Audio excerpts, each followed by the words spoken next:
Santo, enchei os corações dos vossos fiéis e acendei neles o fogo do vosso amor. Enviai o vosso Espírito e tudo será criado. Oremos. Ó Deus, que instruístes os corações dos vossos fiéis com a luz do Espírito Santo, fazei que apreciemos retamente todas as coisas, segundo o mesmo Espírito, e gozemos sempre da sua consolação. Por Cristo nosso Senhor.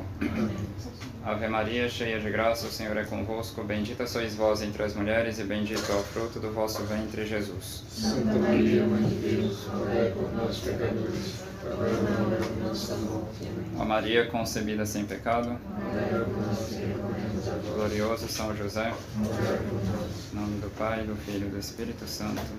Amém.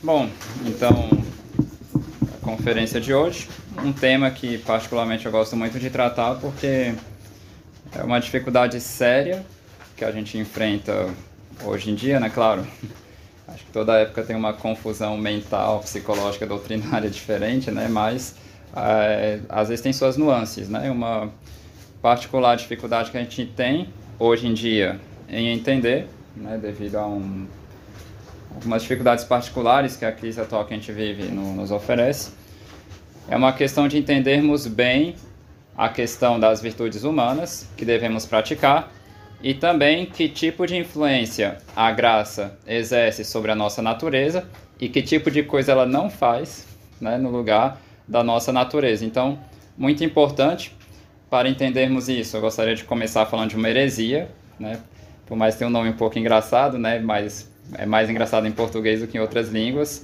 Foi uma heresia criada por um homem que se chamava, um padre, né, Michel de B, ou em latim Baius. O nome da heresia ficou Baianismus, né, ou seja, baianismo. Tem nada a ver com baianos, né? E é interessante, foi uma heresia condenada por São Pio V, né? São Pio V ele condenou essa heresia.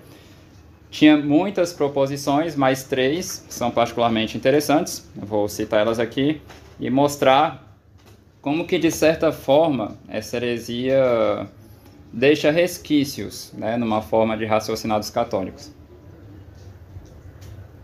A primeira frase, a mais interessante, né? Ele dizia o seguinte: todas as obras dos infiéis são pecados, e as virtudes dos filósofos são vícios. Depois vou explicar um pouco isso. Então, só para repetir, todas as obras dos fiéis são pecados, e as virtudes dos filósofos são vícios. Então, São Pio V condenou essa proposição. Uma outra coisa que ele dizia: tudo o que faz o pecador ou um servo do pecado é pecado. Então, um pecador, ou alguém que está sob o domínio do pecado, tudo que ele faz é pecado, né? Se ele descobrir um novo esquema matemático, é pecado, não vale, né? Tudo que faz um pecador é pecado, então a gente não conta com isso. Newton descobriu uma lei, mas é pecador, então não vale, pecado, é ruim. E na época era tipo erro grosseiro mesmo, assim, né? A ponto de negar tudo que não veio de um santo, né? Não sei se ele se considerava um santo para achar que as coisas que ele falava valiam ou não, né? Mas condenado também. Claro que depois as heresias têm um processo interessante. Às vezes elas têm um início muito, digamos assim, estrito, muito radical, e depois, para sobreviver, as heresias vão meio que se adaptando ao contexto de forma mitigada, com outras nuances, apesar de terem essa base, mas a gente consegue reconhecer que esse pensamento, ainda que mitigado, veio dessa heresia. Depois vou dar alguns exemplos, mas por enquanto fiquemos nisso.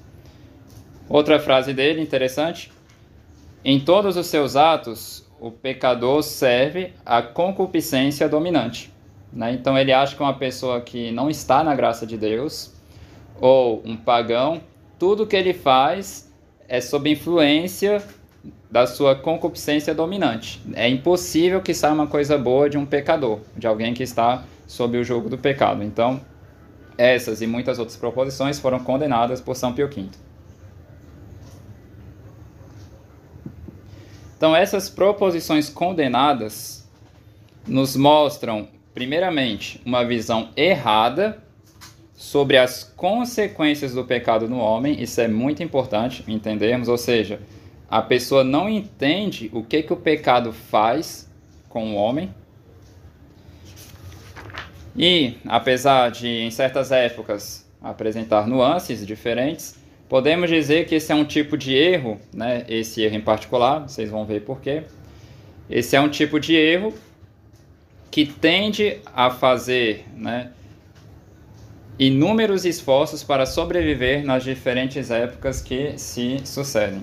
Porque, por exemplo, tem certos erros que são muito característicos de uma época, apareceram em uma época, nunca mais apareceu de novo, né? Sei lá, algumas heresias sacramentárias, tinha o erro dos aquáticos, né? O pessoal se chamava assim, porque eles achavam que era válido, né, para Santa Missa usar água ao invés de vinho, né? Tinha também a heresia dos... É porque em português não vou saber como é que se chamaria, né? Mas seria dos queijeiros, alguma coisa assim, que o pessoal queria usar queijo em coisas da missa, entendeu? Eram umas coisas assim que... bem absurdas, né? Mas são coisas próprias de uma época, apareceu numa época e nunca mais apareceu de novo. Agora, outros erros, eles tendem a se perpetuar durante a história da igreja, né? De forma mitigada, transformada, mais fraca, mais forte.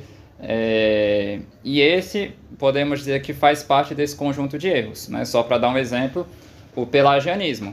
O pelagianismo, alguns teólogos analisaram, né? Por exemplo, falando sobre o modernismo, alguns teólogos dizem que o modernismo é uma espécie de pelagianismo, né? Porque o modernismo tem um aspecto em que eles dizem que a fé, no final das contas, é um sentimento, né, do homem, e esse sentimento é capaz de te salvar. No final das contas, a fé é uma coisa humana e você se salva com um esforço humano. Então, é uma espécie de pelagianismo, né?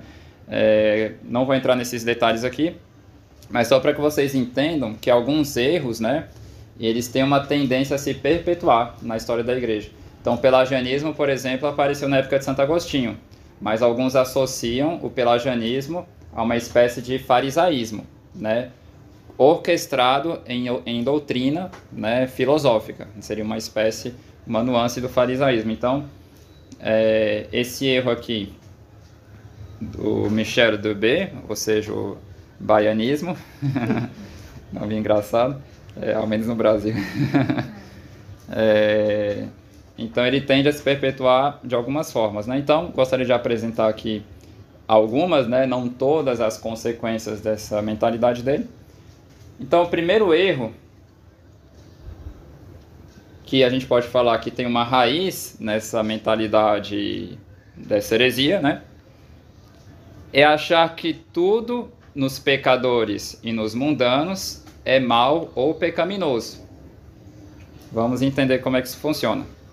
Por exemplo, não é porque uma pessoa é mundana, não é porque é um pecador, não é porque é um pagão, que necessariamente tudo nele é defeito, tudo nele é qualidade e mais, que tudo nele é pior do que o que tem na gente. Por exemplo, pode acontecer de alguns mundanos terem mais virtudes naturais e mais qualidades naturais do que nós. Isso é possível. Eu vou explicar para vocês o que isso significa. Por exemplo, pode acontecer de um mundano ser mais sério em estudar do que um católico, tradir de missa tridentina, enfim, católico super, imagina um super, sei lá, o super homem católico, ou sei lá, o super tradir, paladino da tradição. Pode acontecer de um mundano ser mais sério em estudar, ou ter a virtude da estudiosidade, e esse católico não. É possível. É possível que a gente encontre um mundano, um pagão que tenha mais compromisso do que um católico.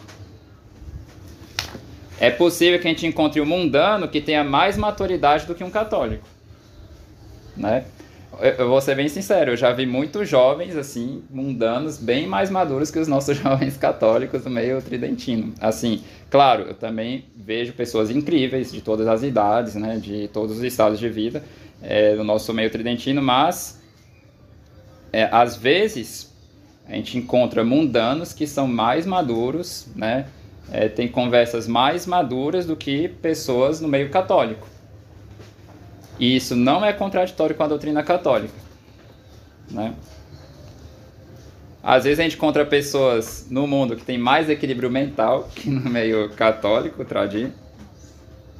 Outra coisa interessante, podemos encontrar pessoas no mundo que podem ser mais agradáveis na vida social do que católicos.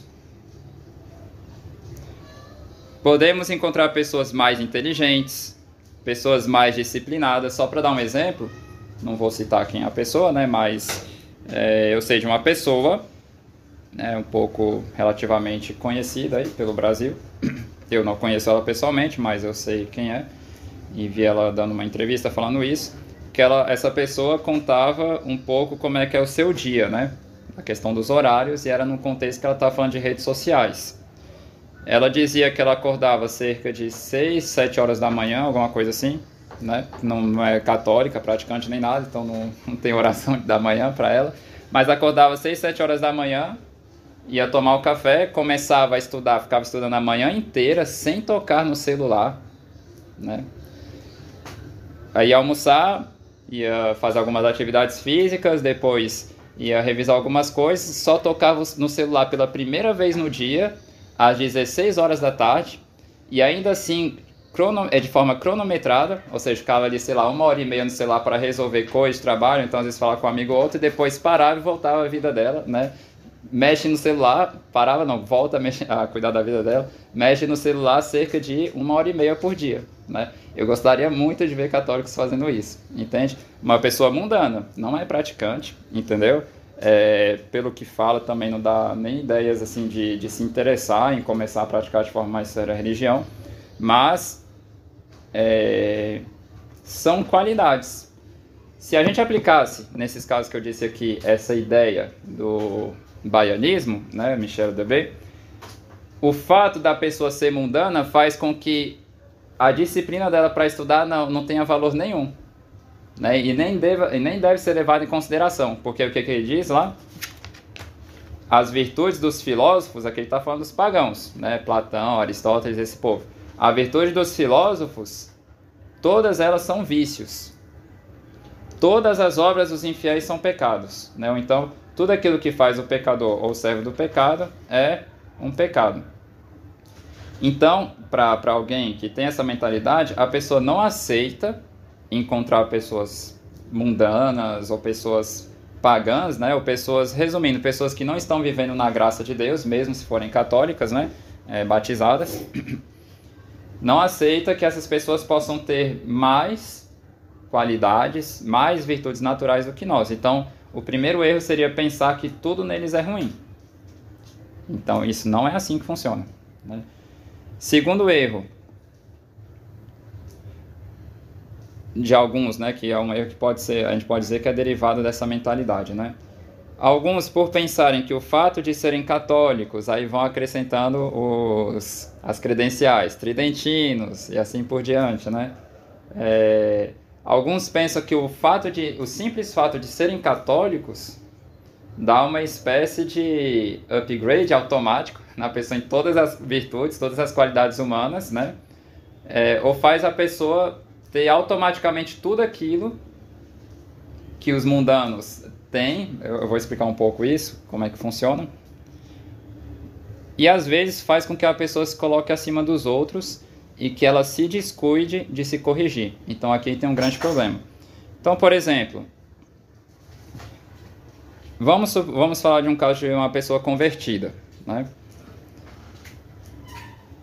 Vamos supor que essa pessoa é uma pessoa bem chata, socialmente falando, insuportável, né? Uma pessoa enjoada, egoísta, muito cheia de frescuras e tudo mais, aí tá. Mas aí acontece um dia ela se converte, só que ela não fez um esforço para se corrigir nesses defeitos. Não é porque a pessoa se corrigiu que automaticamente ela deixou de ser chata para ficar a pessoa mais legal do mundo. Não é assim que funciona. Não é contra a doutrina católica, né? Pelo contrário, contra os fatos, né? A pessoa ela era chata antes de se converter e continuou chata depois de se converter. A não ser que no momento da conversão ela tenha feito um processo sério de esforço para se tornar mais agradável socialmente. Mas ela era chata antes, continua chata depois, se ela não fez nada, né? Eu vou explicar quais são as diferenças aqui, né? Outra coisa interessante também, vamos falar desse mesmo católico. Era uma pessoa chata antes, continua chata depois, e eu posso, comparando ela com mundanos, dizer que alguns mundanos são mais agradáveis do que ela para se viver socialmente. Isso é possível, né? Qual a diferença? A questão que o mundano, pelo fato de ele não estar vivendo na graça de Deus, as qualidades que ele tem, as virtudes que ele tem, por mais que sejam qualidades naturais, reais e verdadeiras, essas qualidades, essas virtudes não têm um valor para a vida eterna. Por quê? Porque não estão sendo feitas em graça de Deus. São qualidades reais, são coisas boas, mas que não têm valor para o céu porque falta a graça, né? Então esse católico, por exemplo, que eu usei aqui como exemplo, né, de que era uma pessoa chata, continua chata depois, por mais que seja uma pessoa chata ainda, não se esqueçam, continua chata, né? Não é automático, não vai se transformar do nada na pessoa mais legal do mundo, né? Por mais que continue sendo uma pessoa chata, os esforços que essa pessoa faz para melhorar, pelo fato dela estar na graça de Deus, tem um valor para o céu. Quando morrer, né, se morrer na graça de Deus, assim esperamos, né, essa pessoa vai receber uma recompensa por cada pequenino esforço que ela fez para melhorar, enquanto que a outra, não, certo? Depois eu vou explicar um pouco melhor isso, mas, claro, isso mostra a grandeza da graça, né? Mesmo que a pessoa esteja ali sendo, talvez, uma pessoa não muito capacitada intelectualmente, o pouco que ela faz, pelo fato de estar na amizade com Deus, tem um valor para a eternidade. Mas e os mundanos? Como é que funciona? Bom, só uma precisão aqui. Quando eu falo mundano aqui, para facilitar, estou me referindo sobretudo a pessoas, seja pessoas que não praticam, ou pessoas que conhecem o catolicismo, mas vivem em estado de pecado mortal, mas de uma forma geral, pessoas que vivem uma vida afastada de Deus, seja sendo católico, seja não sendo, enfim. Então, as qualidades dos mundanos são verdadeiras qualidades, e como diz Santo Agostinho, Deus costuma até mesmo recompensar tais qualidades naturais com bens temporais. Vou dar um exemplo. Uma pessoa muito disciplinada, sei lá, para estudar e passar num concurso público, né? A pessoa muito disciplinada, estuda, faz o esforço dela, é uma qualidade. Não é algo ruim, a pessoa está sendo disciplinada para se manter fiel nos estudos, né? Mas, infelizmente, por ela não estar em graça de Deus, não tem valor para o céu, mas Deus pode recompensar o esforço natural dessa pessoa, fazendo com que de fato ela consiga uma recompensa terrena, né? Uma virtude natural merece muitas vezes, né, uma recompensa natural e temporal. Então a pessoa estudou sério para o concurso, recebeu o fruto do seu trabalho, certo? Então, primeira coisa, Deus pode recompensar com algo temporal, uma virtude natural. Bom, mais adiante irei explicar um pouco melhor a questão da ação da graça de Deus, como é que funciona, né? Quando Deus começa a agir na natureza da pessoa, como é que a gente deve entender isso. Mas por enquanto a gente deve entender o seguinte. Primeiro, essa questão de que aquilo que o mundano faz não tem valor para a vida eterna, enquanto aquilo que um católico em graça faz tem valor para a vida eterna.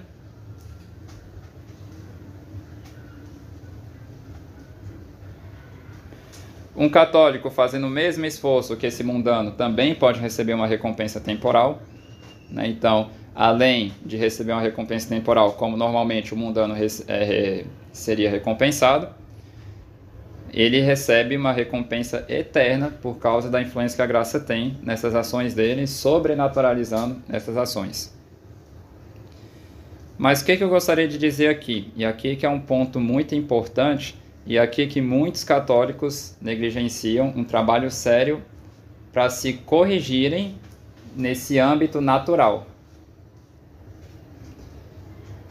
Em certo sentido, né, vamos imaginar aqui a seguinte situação. Imaginemos, por exemplo, um fracasso de um católico em um concurso que ele prestou, né, para passar para conseguir algum cargo público, enfim. Estou dando exemplo de concurso porque fica mais fácil de entender. Aí a pessoa começa a falar: mas padre, eu rezei tantas novenas, eu fiz tantas adorações, eu rezei tantos rosários e mesmo assim eu não passei, padre. Sim, isso é bom que você fez. Fez novena, rezou rosário, fez adoração, tá ótimo. Isso é bom, mas não teve sucesso, por quê? Porque a pessoa, por um lado, não soube se servir bem dessas graças para fazer o trabalho humano necessário para passar nesse concurso, e por outro, porque ela não soube entender como que funciona essa questão. Porque, de certa forma, nós devemos, assim, eu digo de certa forma, né, para facilitar, claro que tem mais nuances, né, mas esse fracasso desse católico, como que a gente deve analisar? Nós devemos analisar com olhos humanos. Por que que ele fracassou? Ou seja, se eu vou analisar isso com olhos humanos, eu devo explicar esse fracasso, assim como eu explicaria o fracasso de qualquer outra pessoa, mesmo não católico. Eu vou mostrar como é que funciona essa questão das novenas para bens temporais. Eu vou explicar ainda. Então, eu devo usar critérios naturais para explicar o fracasso desse católico. Certo? Por exemplo, vamos mudar um pouco o contexto para que vocês entendam o que eu estou querendo dizer aqui. Digamos que se trata simplesmente de dois mundanos. Um passou no concurso, o outro não. Certo? E se a gente perguntar para ele, por que você não passou no concurso? Qual o motivo do seu fracasso? Qual seria a resposta? A gente iria dar uma resposta totalmente natural, podem ter certeza, né? Dois mundanos, tem um que passou, outro não. A gente vai perguntar, mas por que você não passou? Todo mundo pensa imediatamente em coisas pontuais, naturais. Por que a pessoa não passou? Porque ela não estudou direito, ou se ela estudou muito, pode ter errado em tal ou tal ponto no processo de memorização e assim por diante, né? Estão entendendo aqui? O que acontece? Quando a gente fala de um católico, muitas vezes a gente simplesmente esquece do processo natural e a gente começa a sobrenaturalizar tudo, fazendo desaparecer todo esforço humano. Mas quando você pega só o mundano, parece que a gente se esquece da graça por um lado, mas a gente se concentra ao menos nesse ponto natural humano. Porque no primeiro caso que eu dei para vocês, um católico não passou no concurso. Sabe o que faltou? Faltou rezar mais novena, faltou fazer mais horas de adoração, faltou rezar mais rosário, né? Foi a resposta do católico. Aí você pega o mundano, não, faltou estudar mais, ou então eu estava estudando muito, estava muito ansioso, não me preparei direito, não fiz direito o processo de memorização, enfim, né? Aí vamos entrar um pouquinho mais na história desse mundano, né? Bom, o fracasso dele se explica então de forma natural. E a gente poderia até dizer que, de fato, né, ainda tem essa possibilidade, é uma pessoa bem limitada e não fez um esforço proporcional às suas limitações. Que tem pessoas que têm mais dificuldade para aprender, outras têm mais facilidade, isso existe, faz parte, né? Deus não fez todos iguais, né? Não tem aqui essa história de liberdade, igualdade e falsa fraternidade, né? Falsa liberdade, falsa igualdade, falsa fraternidade. Os princípios revolucionários. Mas, enfim. Tratando-se dessa pessoa, né? Vamos supor que essa pessoa tem uma inteligência limitada. Não é a pessoa mais inteligente do mundo, mas também é capaz com um esforço proporcional à sua capacidade. Então, ela não desanima. Ela não passou no concurso. Ela não desanimou. Então, o que ela faz? Ela volta a estudar, então ela está fazendo um processo natural. Ela pede mais dicas aos professores, busca apoio da família, pedir para que os amigos encorajem ela a continuar, às vezes estuda junto com os amigos, enfim. A pessoa, de tanto se esforçar, finalmente passou, né? Ela fez um processo natural correto. Porque o fracasso dela foi um fracasso, no final das contas, um fracasso humano. Então ela vai tentar corrigir humanamente esses defeitos, esse fracasso, para conseguir esse sucesso, que estritamente falando é humano, né? Passar no concurso é um sucesso humano, claro, que por causa da graça esse sucesso pode ter um valor para o céu, mas, primeiramente falando, é um sucesso humano. Obviamente isso foi algo bom, né? Se a gente fosse baianista, né? Ele iria dizer que não valeu nada isso, porque é um pecador, então ele vai usar o dinheiro dele só para pecar mais. Pode até ser que aconteça, mas não quer dizer que o processo para realizar isso foi mal, né? Talvez não foi bom para a eternidade, por faltar a graça, mas em si é uma qualidade, um esforço que mereceu seu fruto. Então, voltemos ao caso do católico, né, que fracassou. Era exatamente isso que o mundano fez que o católico deveria ter feito também. Porque o fracasso do católico no concurso se explica de forma humana, né?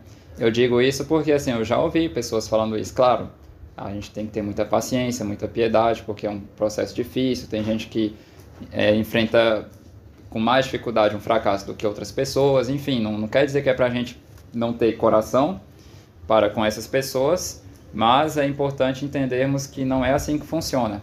Ah, padre, mas eu rezei tanta novena, eu me esforcei sim, eu fiquei estudando, mas entenda, se tratasse de um mundano que estudou o mesmo tempo que você e não passou, como que a gente explica isso? É porque às vezes é uma dificuldade que a pessoa tem, né? Às vezes Deus pode permitir, para o bem da nossa alma, que nós tenhamos certas falhas humanas.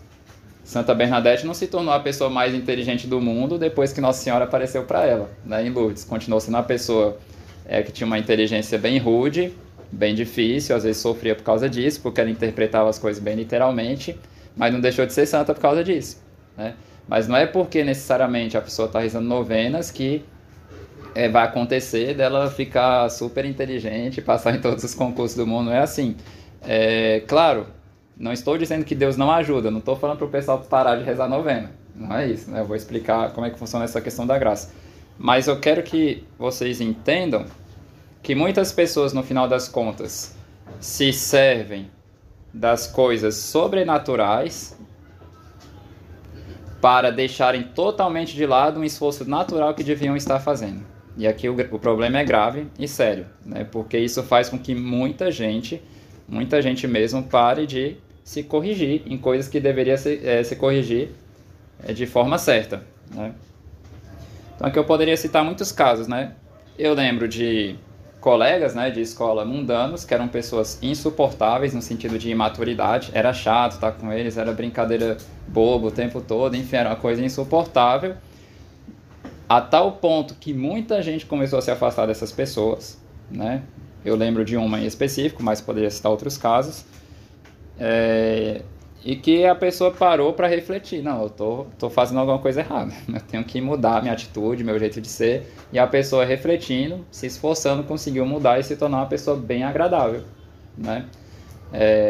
Então, normalmente é um processo natural essa questão, né? A pessoa era imatura, começou a refletir, começou a se esforçar para corrigir algumas atitudes dela e conseguiu, né? Então, um católico, a princípio, devia fazer a mesma coisa, certo? Percebe que tem um defeito ali de maturidade, não consegue assumir compromisso, não consegue fazer aquilo, o processo tem que ser o mesmo que um mundano faria, claro, tirando o pecado, né? Claro que vai ter que pedir sim a ajuda de Deus. Vou explicar como é que isso funciona, mas essa ajuda que se pede para Deus não deve dispensar a pessoa de um esforço que ela deve fazer.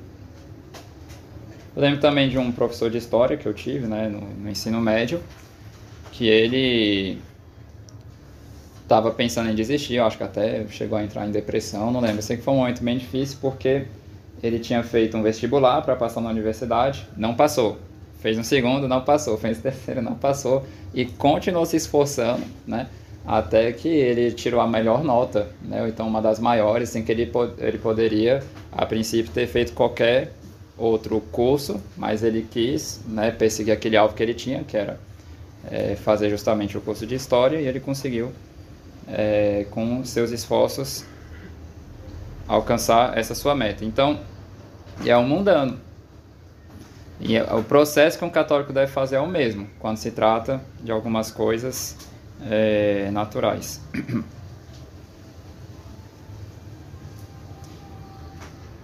Então, qual o problema, né? Tratando-se de coisas humanas, aqui na Terra, né? Obviamente, sempre vão ser coisas humanas. Alguns católicos se colocam numa espécie de outra dimensão, né? Numa espécie de realidade paralela, servindo-se de sonhos para enfrentarem a realidade, ou melhor, para mais ainda, né? Melhor ainda, camuflar a fuga que estão tentando realizar dela. Então, na verdade, o que acontece? Qual é a mentalidade de fundo de algumas pessoas que acabam se apoiando em recursos sobrenaturais para não terem que realizar um processo natural? No final das contas, é uma preguiça, né, de se esforçar, né?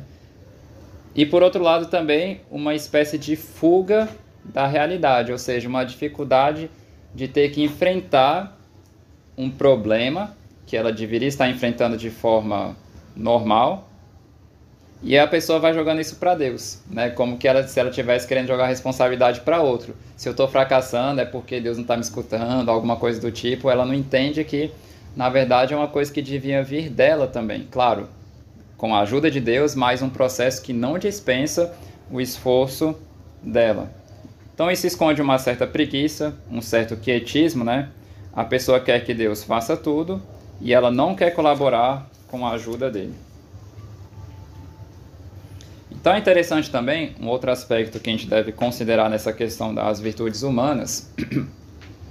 Um outro aspecto interessante é que Deus, ao converter um pecador, ele não destrói essas qualidades que ele tem. A diferença é que a partir de agora Deus vai pegar essas qualidades e direcionar elas para o céu. Então a gente tem um exemplo, por exemplo, de Santo Agostinho. Santo Agostinho, antes de se converter, já era um grande orador, né? Falava muito bem, as pessoas gostavam de escutar ele, né? Ele já era um estudante espetacular, era uma pessoa extremamente inteligente, então, naturalmente falando, ele tinha todas essas qualidades humanas. A diferença, quando ele se converteu, Deus não fez desaparecer essas qualidades, muito pelo contrário, Deus pegou elas e elevou, a fim de que a partir de agora, essas mesmas qualidades tenham um prêmio para o céu.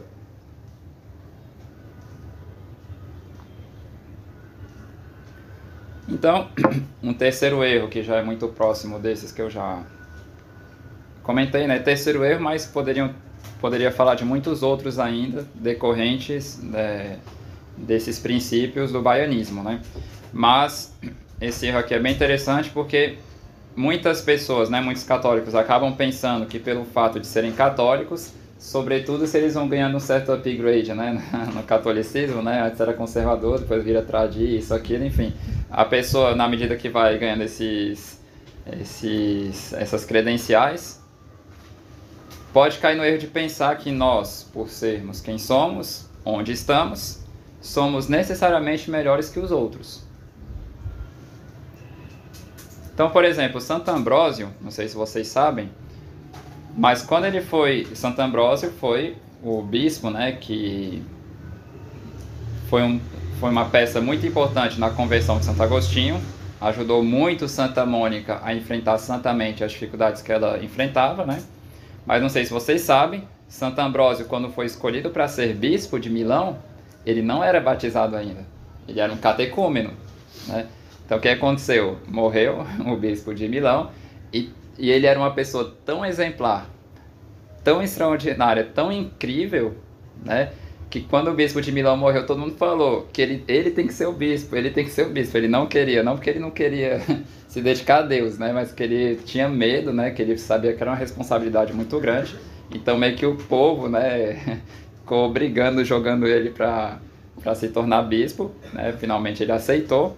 Mas eu quero que vocês entendam, para o pessoal ter gritado de tal forma para que ele se tornasse bispo antes mesmo dele ser batizado, ou seja, bom, era um catecúmeno, não era mais um pagão, mas ainda não tinha recebido ali o caráter, né, do sacramento, enfim, não era ainda um filho de Deus, estritamente falando. Então ele, mesmo antes de ser batizado já era alguém incrível, alguém exemplar, e provavelmente mais exemplar do que os outros que já eram batizados, né? Porque a ponta do pessoal assim fala ele que tem que ser o novo bispo, e de fato foi um santo bispo, né?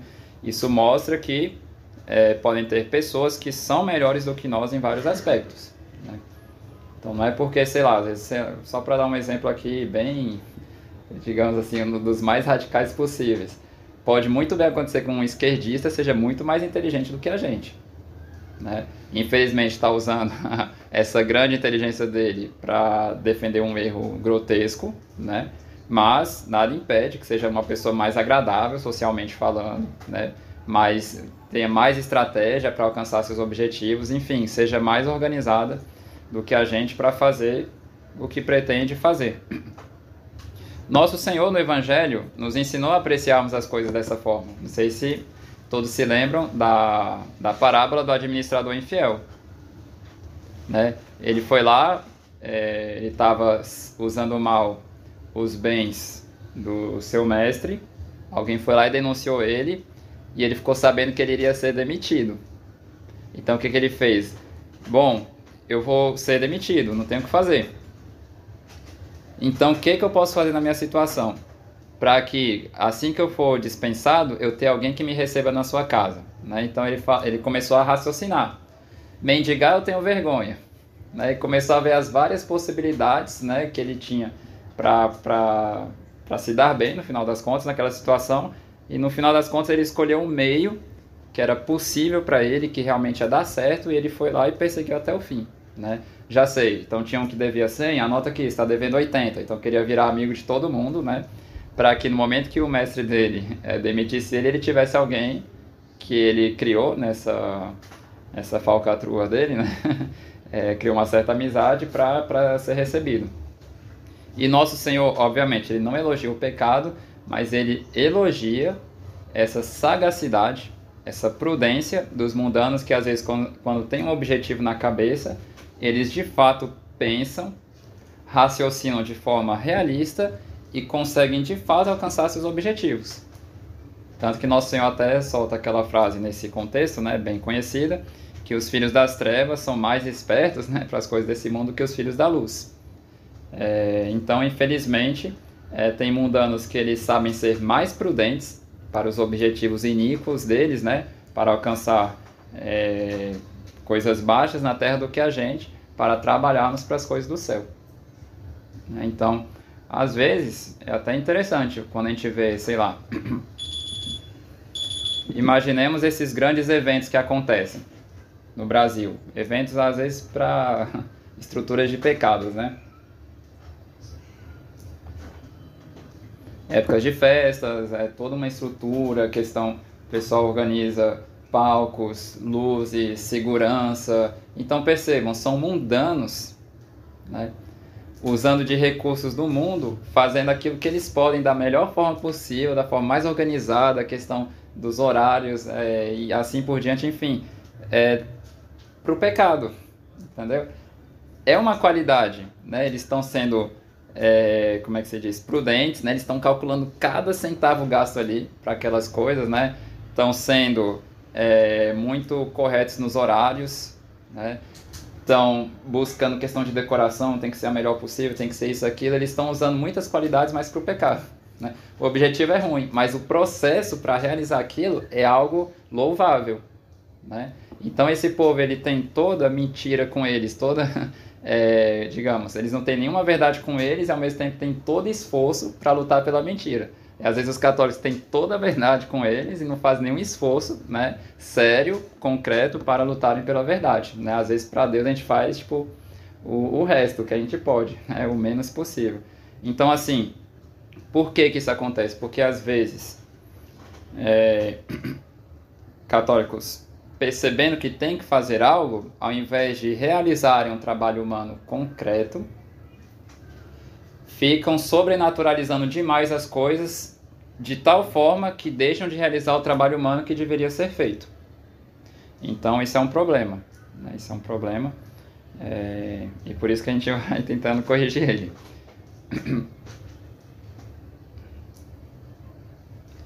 Bom, e muitas outras coisas. Acho que assim, com esses exemplos que eu dei, pode ficar claro, né? Pode acontecer de alguém ser mais honesto, né, do que a gente, mais inteligente, mais maduro, mais prudente, mais agradável, mais equilibrado e assim por diante. Pode acontecer, não é impossível e é bom que a gente saiba disso. Por quê? Porque senão a gente começa a se fechar no nosso mundo dos sonhos e a gente para de se corrigir, né? A gente fica estagnado. Não é porque no seminário, né, tinha um padre que falava isso pra gente, era engraçado. Ele falava assim: não pense que é porque vocês vão se tornar padres que automaticamente vocês se tornam professores, no sentido assim de que vocês ganharam todas as qualidades para se tornarem os melhores professores do mundo, que necessariamente vocês vão ser os melhores pregadores, ou então que vocês sabem tudo sobre tudo. Não é assim que funciona, né?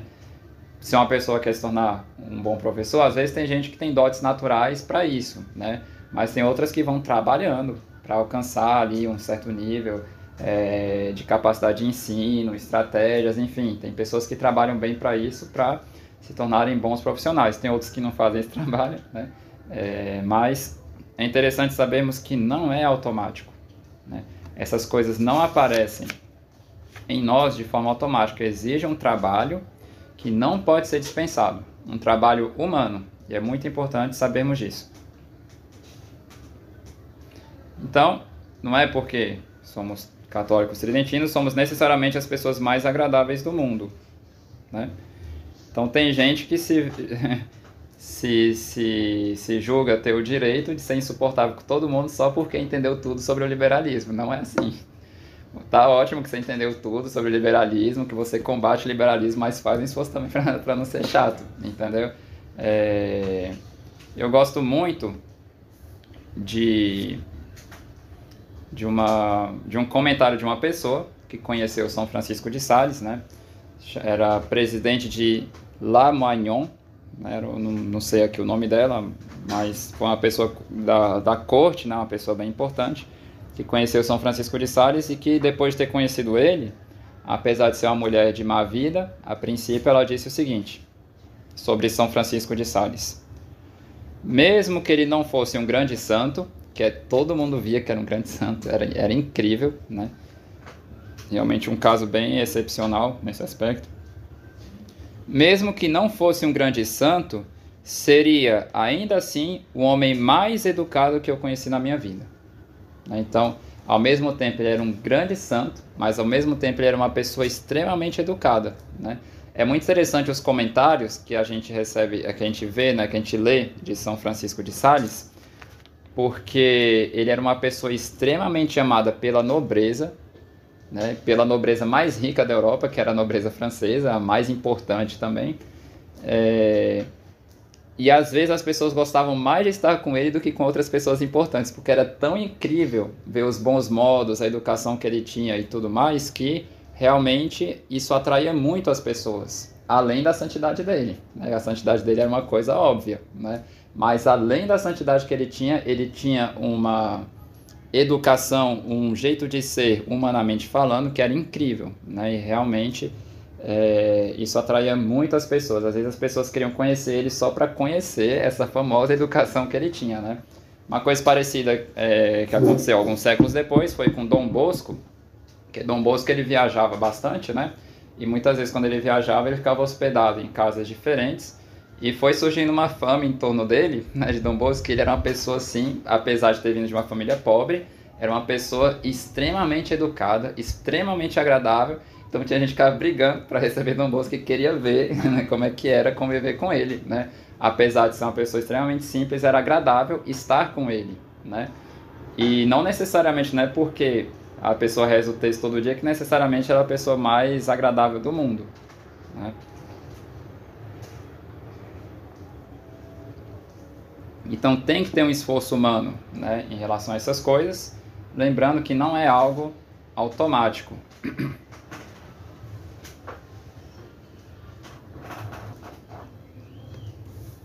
Então assim, eu quis explicar isso, né? Então vou explicar rapidamente como é que funciona então a ação da graça.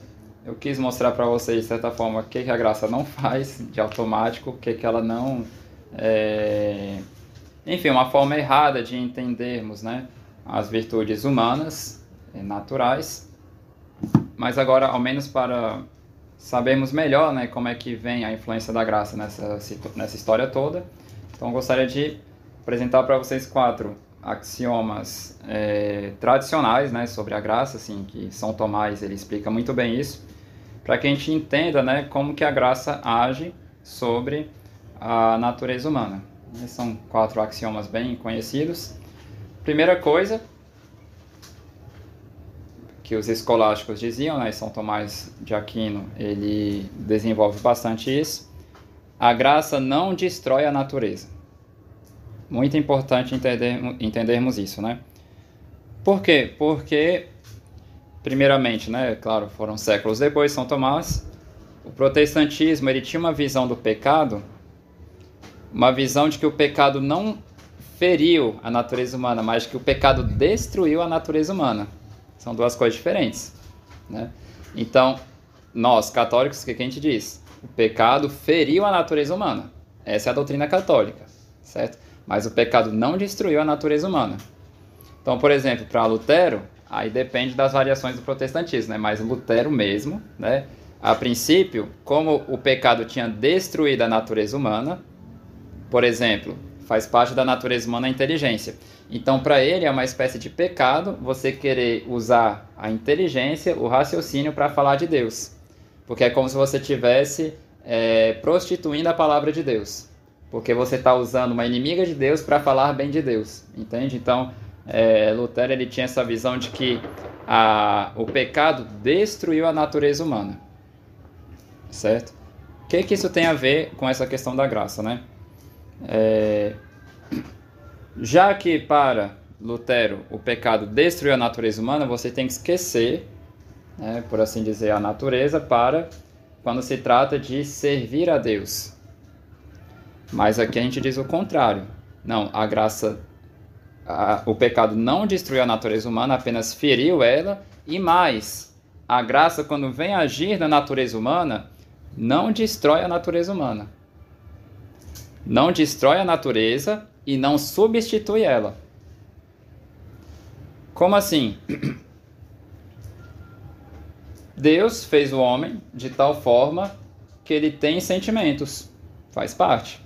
Claro que o sentimento tem que ser compreendido da forma correta, né? Você pega, sei lá, o modernismo, eles querem transformar o sentimento como critério para a fé. É errado. O sentimento ele é bom no seu lugar, cumprindo sua função. Foi assim que Deus fez, né? O olho ele é bom não se ele estiver no dedão do pé, né? O olho é bom quando ele está no lugar do olho, certo? Cumprindo o seu papel ali. Então esse que é o problema. Algumas heresias pegam o sentimento e colocam ele em outro lugar e dão a ele uma importância que ele não tem, né? Então, a graça não destrói a natureza humana e não substitui ela. Por quê? Porque a gente sabe que ela só está ferida, ela não está destruída. Então, a graça foi basicamente o que eu quis explicar para vocês, ela não substitui o trabalho que a natureza deve fazer. Então, quando se trata, por exemplo, a pessoa tem um defeito na vida social, a graça não destrói a natureza humana e a graça não substitui a natureza humana. Então, a graça não vai substituir um trabalho natural que a pessoa devia fazer para se corrigir, como a história do concurso que eu falei para vocês, a questão dos estudos e assim por diante. Um outro exemplo interessante, né? A graça não destrói e não substitui a natureza humana. Nesse caso aqui eu poderia dar milhões de exemplos, né? Porque às vezes as pessoas querem uma ação da graça que vai substituir um trabalho próprio da natureza humana, né? Como assim? Vamos supor quando se trata de escolher um estado de vida, né? Eu quero ser padre, eu quero me casar, o que eu faço?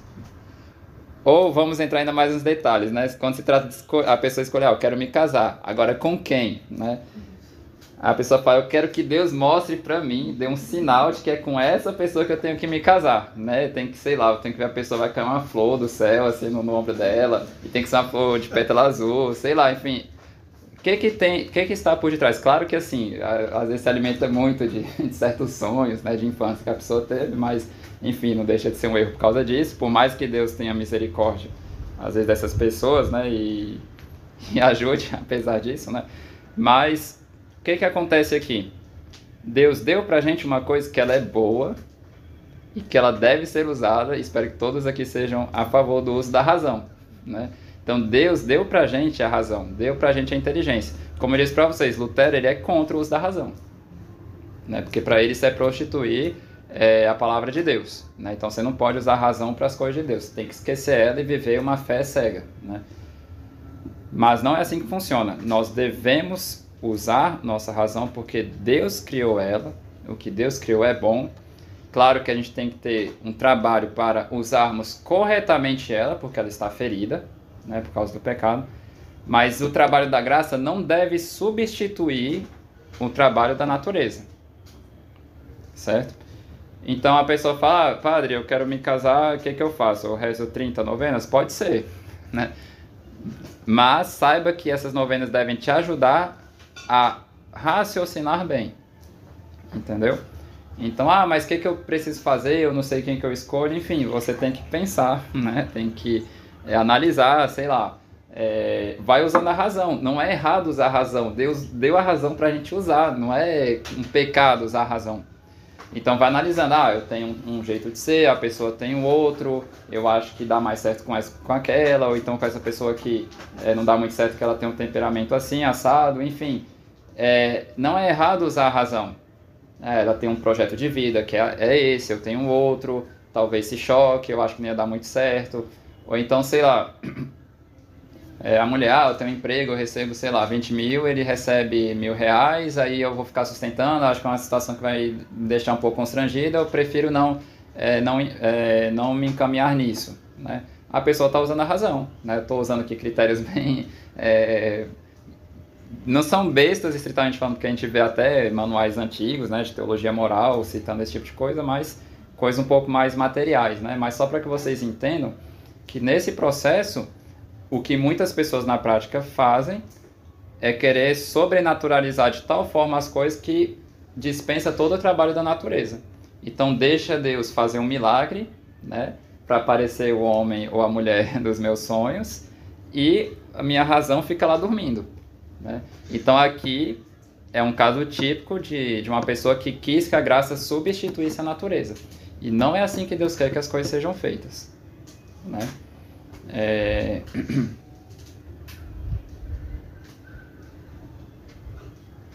Então a graça, na sua ação, ela não destrói a natureza, não substitui a natureza. Então o que ela faz? Ela aperfeiçoa a natureza.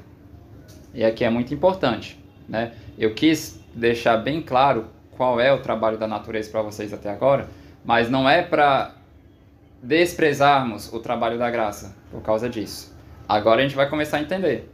A graça, ela não substitui a natureza, foi basicamente o problema da heresia ali, que eu falei para vocês, né? A má compreensão dos efeitos do pecado na natureza humana. Mas aqui tem outro aspecto, né, que isso é muito importante, a graça aperfeiçoa a natureza. Então a graça vai auxiliar a pessoa, primeiro, a fazer coisas que têm valor para o céu, mas até mesmo a melhorar de tal forma naturalmente que não só ela fique naturalmente boa, mas ela esteja naturalmente falando acima daqueles que são muito bons naturalmente. Entendem? Então assim...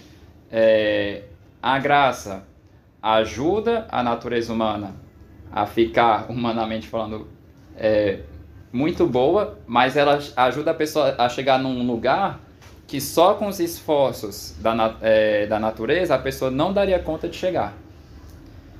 Então, por exemplo, a graça não destrói a natureza, ela aperfeiçoa ela. No caso aqui que eu falei do uso da razão na escolha de uma pessoa, né, no caso do matrimônio.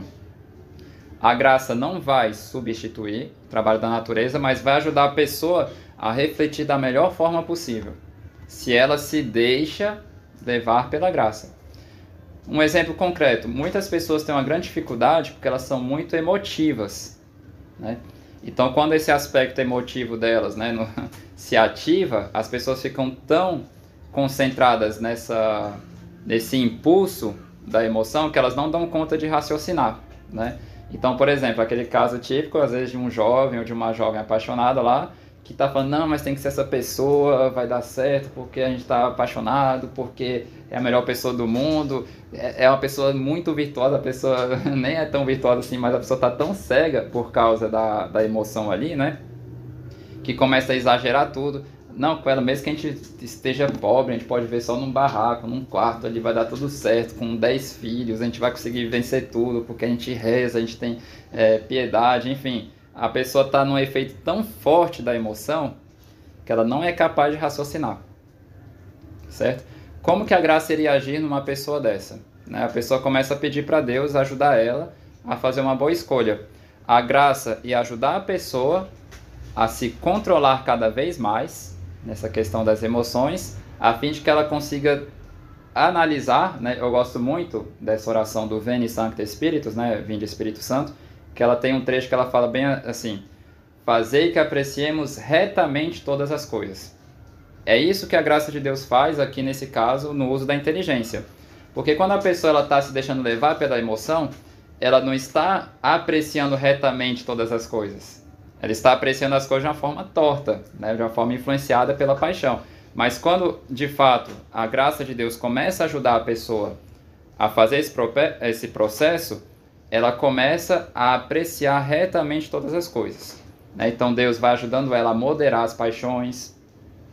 Deus não destrói essas paixões, mas vai ordenando elas para que seja algo ordenado, para que ela não fique olhando só para algumas qualidades que ela multiplicou por 10, né? O tamanho colocou uma lupa na qualidade da pessoa, né? Mas que a pessoa comece a olhar também os defeitos, comece a analisar isso para ver se é prudente ou não.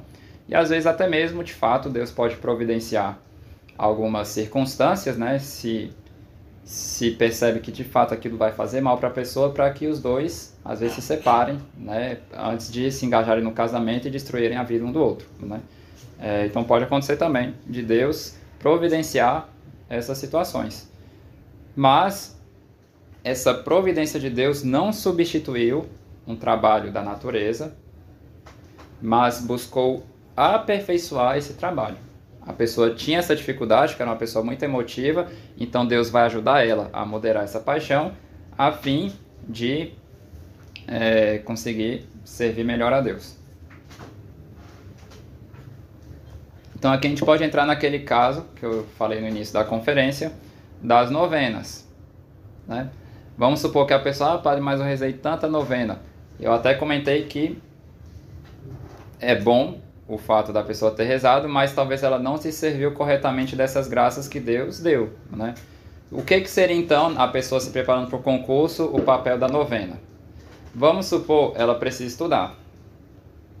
E ela precisa estudar bem, mas ela tem algumas dificuldades para estudar. É uma pessoa que tem muita preguiça, uma pessoa que é um pouco inconstante, ela não consegue perseverar nos estudos, estuda durante 3 dias e fica um mês inteiro sem estudar depois volta mais 3 dias, enfim. Uma pessoa bem inconstante. O que a graça vai fazer nesse caso? As novenas que a pessoa está fazendo. Essas novenas vão ajudar a pessoa a se vencer, porque é uma coisa que ela tem muita dificuldade, né? E adquirir certas virtudes, a virtude da estudiosidade, da disciplina e assim por diante. A mesma coisa, vamos supor que a pessoa, por que ela é imatura? Porque quando ela está numa rodinha, dá uma vontade tão grande de soltar uma piada sem graça que ela não consegue se controlar, né? Então ela começa a se esforçar nesse ponto, né? Eu poderia dar muitos exemplos aqui sobre maturidade, né? Mas a pessoa começa a se esforçar nesse ponto, ela vê que tem uma dificuldade muito grande, então ela vai começar a visitar o Santíssimo Sacramento, pedindo para Nosso Senhor que ajude ela a vencer tal defeito, que ela tem essa dificuldade de se controlar, e assim por diante. Então, percebam, não é para excluirmos a ação da graça de Deus. Quando a pessoa se deixa moldar pela ação da graça de Deus, não só ela consegue se corrigir nesses defeitos, muito mais rápido do que o mundano, dependendo do nível de docilidade, mas ela consegue chegar até num nível de perfeição que o mundano jamais conseguirá só com suas próprias forças. Então, de fato, a ação da graça de Deus é muito importante. Nós devemos, sim, rezar novenas, devemos rezar rosários, devemos ter uma devoção muito sólida ao Santíssimo Sacramento, mas nós devemos saber como que a graça age. Não vai substituir a natureza. né? Então, o terceiro axioma sobre a graça supõe a natureza. Não vou ficar muito tempo nisso. Supõe no sentido de que Deus criou a graça para ser inserida numa natureza humana. Deus não criou uma graça para uma pedra, certo? Deus criou a graça para uma natureza humana, levando em consideração a natureza humana. Ou seja, um homem que tem inteligência, né? Então a graça é feita para trabalhar no ser humano, que é um ser dotado de inteligência, é um ser dotado de sentimentos e assim por diante. Então, Deus fez a graça, né, para nós, homens, né, no nosso caso, tem o caso dos anjos também, mas de acordo com a nossa natureza humana, e que vai agir levando em consideração essa natureza humana. E um aspecto muito importante, né, também da graça, algo que foi negado por Lutero, e que é uma coisa muito bonita, né, na nossa doutrina católica, a graça sara a natureza, né? Então foi basicamente o que eu expliquei para vocês. Às vezes a pessoa tem certas dificuldades, né, certas feridas ali decorrentes dos vícios dela, né, problemas com a castidade, problemas com isso, problemas com preguiça, disciplina, tudo mais. O que a graça vai fazer? A graça vai apresentar para a pessoa os remédios para que ela consiga se corrigir, né? É interessante porque, claro, há muitos estudos sobre a questão da maturidade, da imaturidade, mas é interessante que muitos dos aspectos da imaturidade giram em torno da pessoa querer atrair o centro das atenções para ela. Então ela vai estruturando a vida dela de tal forma, né, que ela precisa estar recebendo essa atenção, nem que seja zombando dos outros, na frente de todo mundo, algo do tipo, né? Então é uma ferida que a pessoa tem, né? Às vezes ali não teve a atenção que devia dos pais, não teve o apoio dos pais, momentos difíceis, e acabou sendo o jeito que ela se forjou, né, para fugir um pouco dessa carência de atenção que ela acabou adquirindo na infância e não soube superar na adolescência, né? Então o que a graça de Deus vai fazer? Vai sarar, né, esses defeitos, essas chagas, né, digamos assim, que a história da pessoa foram deixando nela. Claro que vai ajudar a pessoa a trabalhar isso naturalmente, a aprender a se superar naturalmente em relação a isso, mas com uma ajuda que vem da graça de Deus, né? É como se fosse assim, imaginemos que uma criança vai fazer um desenho num papel. Então, ela está lá, ela tem uma meta que é fazer um desenho de uma casa bem bonito, certo? Uma coisa é ela tentar sozinha e ela não está dando conta, está errando, ela está tentando sozinha, certo? Mas a graça de Deus, quando vem ajudar, né, vai ajudar a pessoa a realizar o mesmo processo, né, desenhar a mesma casa, mas ali Deus apoiando, guiando a pessoa a dar conta, né, de fazer o que ela estava tentando e não dava conta, mas agora com a ajuda de Deus ela dá conta. Então Deus vai ensinando ela a fazer corretamente, vai ajudando ela. Obviamente é um exemplo bem fraco comparado com o tipo de ação que Deus realmente exerce, né, na hora de nos ajudar a nos corrigirmos, né, de nossos defeitos, enfim, adquirirmos virtudes. Mas seria algo que já nos ajuda a entendermos melhor esse processo, né? Então, o que nós devemos fazer, né? Nós devemos pedir e muito, né, essa ajuda de Deus, a fim de que sejamos muito santos, mas ao mesmo tempo também muito humanos, né? É interessante porque quando a gente vê esses grandes santos, né, que souberam de uma forma particular fazer brilhar essas duas coisas, né, por um lado a humanidade e por outro a santidade, é quase como se fosse um reflexo de nosso Senhor encarnado, né? Em qual sentido? Que nosso Senhor Jesus Cristo é verdadeiro Deus e ele é verdadeiro homem, né? Então ele é perfeitamente Deus e perfeitamente homem. Então os santos também, na medida que eles vão participando cada vez mais dessa santidade do nosso Senhor, vão se tornando verdadeiramente homens, né, com todas as qualidades, perfeições possíveis de uma humanidade bem ordenada, mas perfeitamente santos também, né, ou seja, divinizados pela graça, E as duas coisas não se atrapalham uma outra, muito pelo contrário, se ajudam, né, para a maior glória de Deus. Então é isso, é uma coisa bem simples, mas eu acho que muito importante para a nossa vida como católicos, né? Não sei se teriam perguntas, né? Talvez abrir espaço para perguntas. É isso. Tem uma pergunta. Sim? Uma pessoa virtuosa, como no começo da palestra o senhor colocou, que muitas vezes cheio de habilidades, mas mundana, né? Uma pessoa mundana. Eu me lembrando, tem muitos casos que às vezes a gente conhece de empresários, por exemplo. A pessoa habilidosa agrega uma enormidade de funcionários, cria um ambiente de trabalho muito saudável, né? Sabe liderar as diferenças, ou seja, ele promove um ambiente social que beneficia uma enormidade de pessoas. Um protestante, um católico, um espírita, ele administra a diversidade. E faz isso com objetivos mundanos. Né? Ele é um empresário, está visando o bem-estar da empresa dele. Aí eu pergunto, não será a graça de Deus agindo nessa pessoa, dessas habilidades, dessas virtudes mundanas que ele tem? Depende, né? A gente pode falar da graça de Deus agindo de algumas formas, né? De uma forma geral, primeira coisa que a gente precisa saber, né? A igreja definiu, né, que é impossível praticarmos os 10 mandamentos perfeitamente sem a ajuda da graça de Deus, certo? A pessoa pode até ser muito boa, às vezes praticar um ou outro mandamento, mas não todos de uma vez, sem a ajuda da graça de Deus. Então, para a pessoa praticar perfeitamente os 10 mandamentos,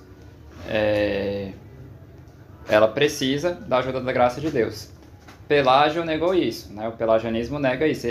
Eles acham, né, que realmente sem a graça de Deus só ajuda a se tornar mais fácil realizar um processo que todo mundo conseguiria fazer. Mas tem gente que é tão virtuosa que daria conta de praticar os 10 mandamentos sem a ajuda da graça de Deus. Isso é uma heresia, né? É pelágio, né? O que a gente pode dizer? Por exemplo, em relação ao 6º mandamento, que é mais delicado, né? Pode acontecer de em uma certa época terem tantas pessoas vivendo bem o catolicismo, tantos santos, né, que estão rezando muito para Deus, né, para que Deus ajude, né, o catolicismo a se difundir materialmente, né, assim, na terra, mas também se enraizar mais nas almas. Pode acontecer de, por causa dessas pessoas, certos mundanos alcançarem graças para conseguirem viver melhor algumas coisas, mas graças atuais, né? Então, uma graça atual tá lá, tem, sei lá, uma Santa Catarina de Sena rezando, né? Por uma cidade na Itália. Então, talvez pessoas que não iriam dar conta de viver a castidade, por causa das orações delas, estão vivendo a castidade, né?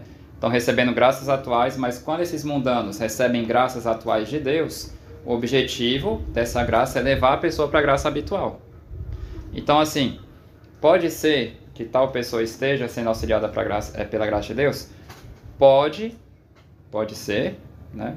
De toda forma, a gente pode falar, Deus está sempre, tudo está sob o poder de Deus, então isso não escapa da providência. Mas se é uma possibilidade, não tem como afirmar.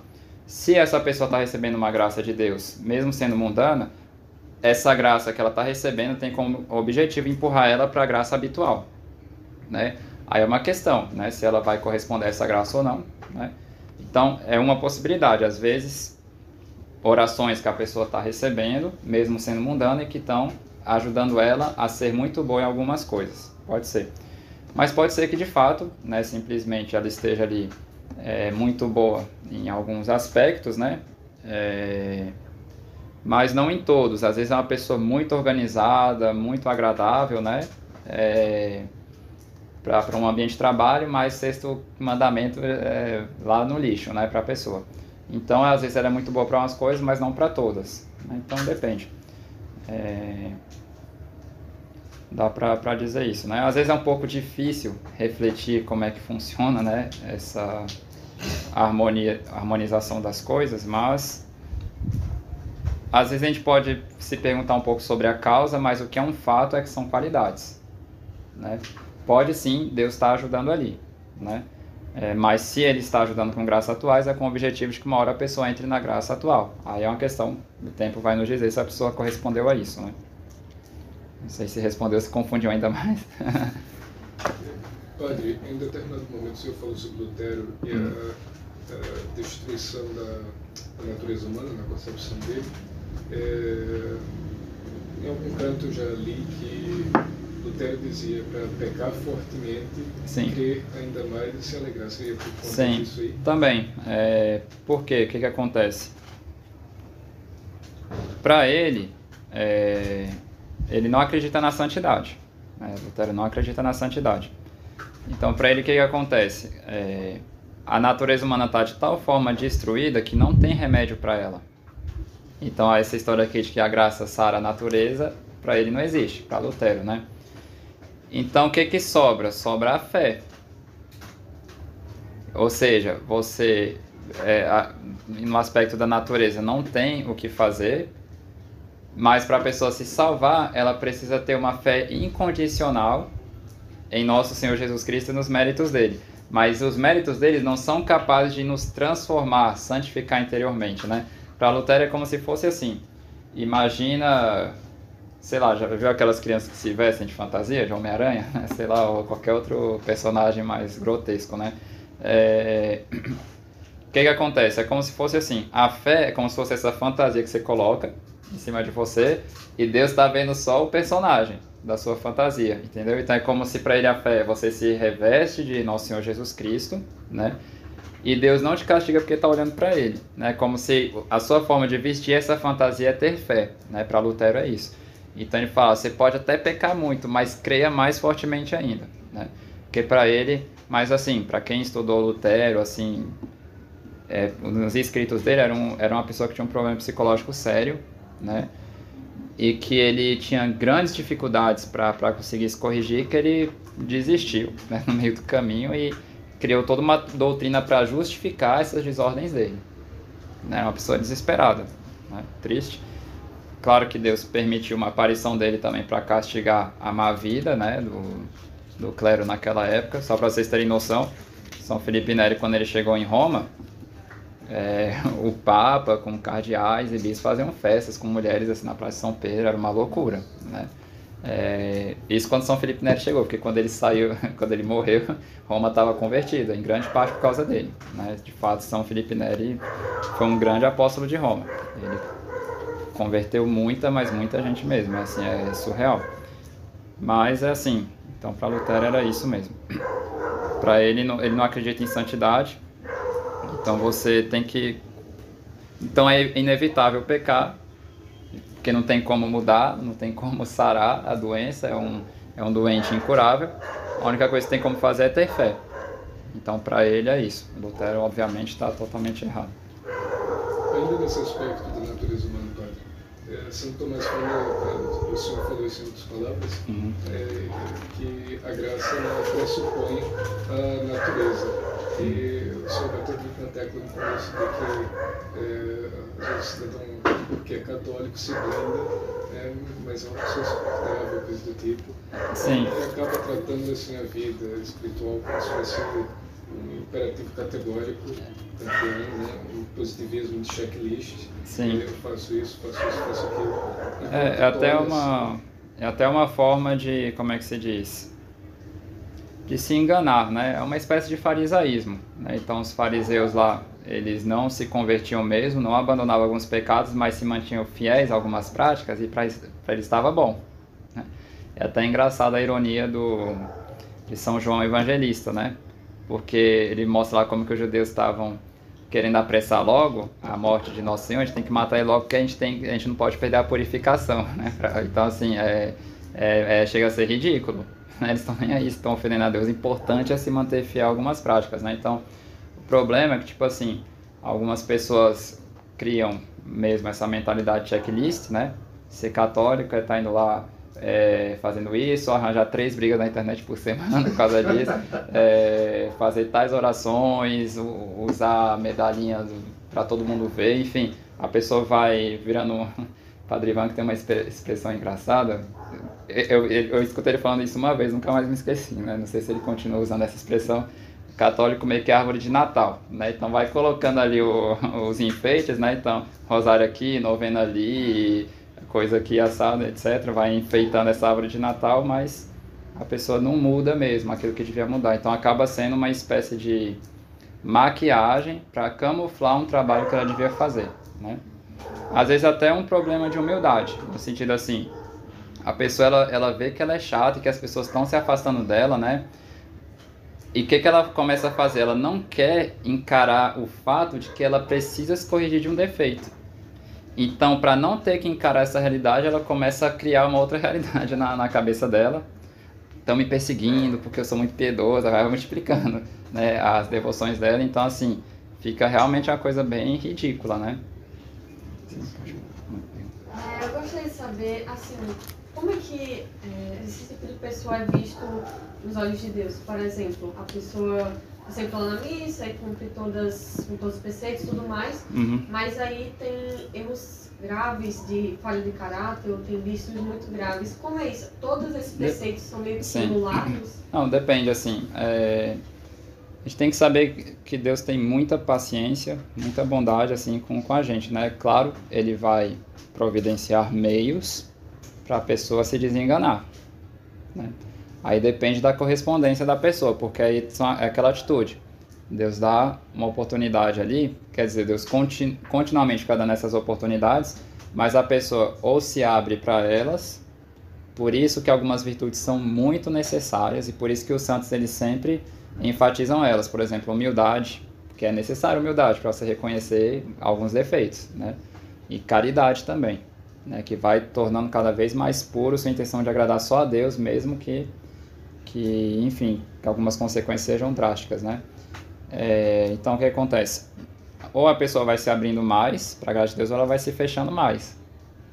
Mas Deus, não é que ele vai meio que abandonar a pessoa. Por exemplo, o caso de São Pedro. São Pedro não tinha enxergado o orgulho dele, né?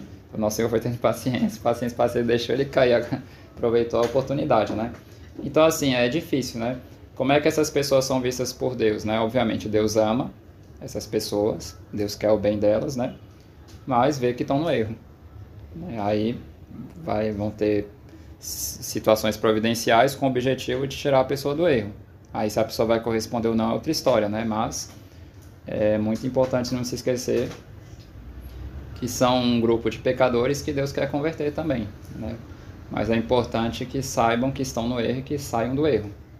O problema é que muitas vezes esse grupo vai se estruturando, porque vai ganhando tanto brilho essa árvore de Natal, né?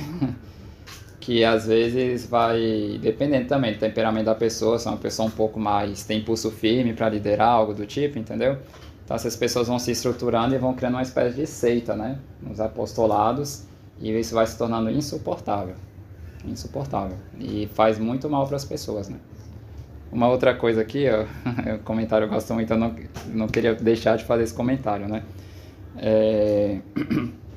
São Tomás de Aquino uma vez estava discutindo uma coisa com São Boaventura, uma questão teológica lá, né? Sobre a criação do mundo, se Deus criou o tempo primeiro, para depois criar o mundo, se criou o mundo e depois o tempo. Era uma discussão assim, não lembro quem que defende o que agora.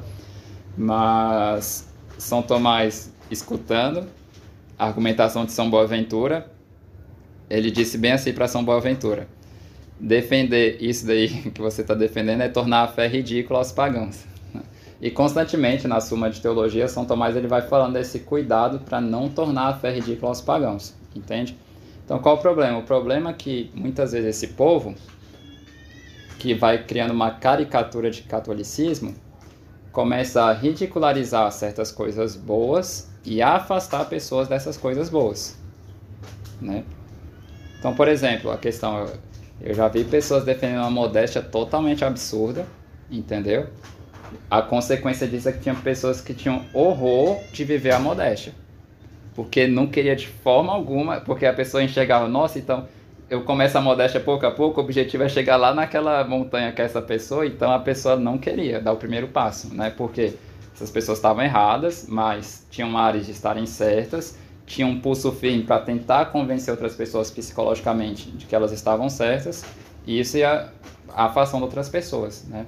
E às vezes, enfim, eu poderia dar muitos exemplos disso, mas são pessoas que vão tornando a fé e as coisas santas ridículas, não necessariamente aos pagãos, mas a qualquer outra pessoa que queria talvez ser um pouco mais séria, né? Então, por exemplo, o mundo tradi teve um pouco desse problema, e que se diga a verdade.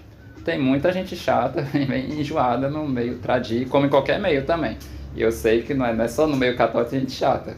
Só quero mostrar que também aqui tem gente chata. Eu não estou falando de ninguém aqui, eu não conheço ninguém. Quer dizer, tem um ali que é bem complicado mesmo. Padre, e como é que a gente conseguiria, por exemplo, eu tenho muita dificuldade de entender uma pessoa que está falando, não, isso aqui está certo porque Sim. é o tradicional da igreja. Não, ou assim, uma pessoa, até, quando é que eu sei que isso aqui está certo, porque é o que a igreja Sim. realmente defende, ou isso aqui está sendo um pouquinho de bom, exagero? Assim? primeira coisa, em relação a essa pessoa que a gente suspeita, né? Primeira coisa, buscar ter muita caridade, né? Sempre um bom caminho, seguir pelo caminho da caridade, se a gente vê que é uma pessoa que é difícil de conviver, que é um pouco chata, rezar por ela antes de tudo e buscar ter muita paciência, evitar ficar falando mal da pessoa e tudo mais, né? Mas o exemplo são sobretudo os santos, né? Então, às vezes vale a pena, assim, claro, às vezes também, quando tem a oportunidade de se instruir com sacerdotes, facilita bastante, né, assim, o processo. Mas é uma coisa que chama muita atenção, quando você lê uma vida de São Francisco de Sales, uma vida de Dom Bosco, entendeu? Faz a gente refletir bastante. Então, assim, muitos santos que eram extremamente agradáveis socialmente, né? E são coisas que ajudam muito a pessoa a ter boas referências, né? Olha só que interessante esse exemplo. Dom Bosco, todo mundo sabe do grande apostolado que ele teve com os jovens, né? Mas quando ele era seminarista, eu não lembro, não, acho que ele era criança ainda, né? Tinha um padre que cuidava ali, né, dele e dos amigos dele, mas que era um padre extremamente rígido e que as crianças tinham muito medo dele, né? Ele mal olhava para as crianças, quando olhava era para brigar, né? Então, quando ele chegava, Dom Bosco via os amigos dele meio que tremendo de medo por causa desse padre, né? Dom Bosco viu que aquilo era um defeito e ele disse: eu não quero ser igual a esse padre, eu não quero que ninguém tenha medo de mim, né? E essa situação, providencialmente, né, Deus fez com que Dom Bosco tivesse ainda mais convicção de qual era o caminho que ele devia seguir na questão do trabalho com os jovens, né? Então, perceba que é uma coisa que chama atenção. Ele quis fazer o propósito de não ser chato com as crianças que não queria que elas tivessem medo dele, né? E ele foi assim, de fato, né? Então a gente às vezes não percebe, né? Claro, pode ter um extremo da pessoa querer ser também, tipo, aquele estilo carismático, né? Agradável demais, exagerado, forçado, e outro que a pessoa é insuportável, né? Os dois extremos estão errados. O melhor segredo é a maior naturalidade possível. Não é ser aquele agradável forçado, é ser de fato agradável naturalmente, entendeu? Sem ficar forçando. Se tem um defeito, vai tendo paciência, vai corrigindo, né? Mas é isso. Mas para completar o que eu estava falando, de fato teve muita gente que se afastou do mundo da tradição porque tinha muita gente bem chata mesmo no nosso meio, isso é verdade, né? Teologicamente falando, é justificável. Enfim, graças a Deus, apesar das nossas misérias, Deus se serve desse povo chato para fazer um grande bem para as almas, apesar de tudo, né? Mas é um defeito, mesmo assim, não deixa de ser defeito. Vocês têm outra pergunta aí?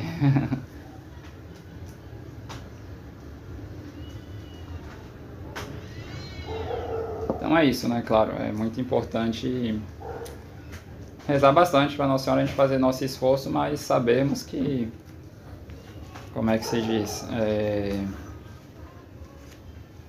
É agradável a Deus que, humanamente falando, nós sejamos muito exemplares também, muito agradáveis, né? Esse tipo de coisa traz muita força para o catolicismo, né? Você pega um São Francisco de Sales, né? As pessoas da corte nem pensavam mais em viver uma vida de devoção séria, entendeu? O pessoal nem achava mais possível. Aí quando conheceram ele, né, tanto que ele escreveu a Introdução à Vida Devota para esse pessoal da corte, todo mundo voltou a buscar a santidade de forma muito séria. Todo mundo gostava muito dele, né? E ele era muito santo, São Francisco de Sales, provavelmente um dos maiores santos da história. Provavelmente não, ele é, sem dúvida, um dos maiores santos da história, né? Não é à toa que o Sagrado Coração de Jesus quis se manifestar na ordem que ele fundou, a ordem da Visitação, né? Então, só para dar um exemplo, né, um último e eu encerro aqui, de São Francisco de Sales, sabem que os calvinistas, né, detestavam ele, tentavam matar ele de tudo quanto é tipo, tudo quanto é forma, né? E uma vez, como todo mundo sabia que era muito fácil ter acesso a São Francisco de Sales, porque bastava bater na porta da casa dele e ele abria a porta, né? Então alguns calvinistas se organizaram, acho que uns 3, né, para no momento que eles batessem na porta e ele abrisse, dar uma facada nele e ele morresse, né, São Francisco de Sales. Então fizeram isso, foram lá, bateram na porta, na hora que ele abriu, na hora que iam matar ele, olhar para o rosto dele fez com que ele se convertesse. Né, eles falavam que era uma imagem tão viva da bondade do Nosso Senhor que não tinha como a religião dele não ser a verdadeira, né? Então, veja um grande santo, né, e que era muito agradável, socialmente falando, e que Deus abençoou muito esse trabalho dele, né? Mas, obviamente, acho que a maior bênção que São Francisco de Sales pôde receber foi ter tido essa honra do Sagrado Coração de Jesus se manifestar na ordem que ele fundou, né, com Santa Margarida ali, depois que ele já tinha falecido, né? Mas é isso, vamos rezar? Em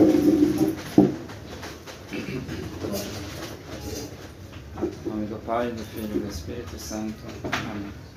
Ave Maria, cheia de graça, o Senhor é convosco, bendita sois vós entre as mulheres, e bendito é o fruto do vosso ventre, Jesus. Santa Maria, Mãe de Deus, rogai por nós, pecadores, agora e na hora de nossa morte. Amém. Jesus, manso e humilde de coração, Fazei nosso coração semelhante ao vosso. glorioso São José, Rogai por nós. em nome do Pai, do Filho e do Espírito Santo.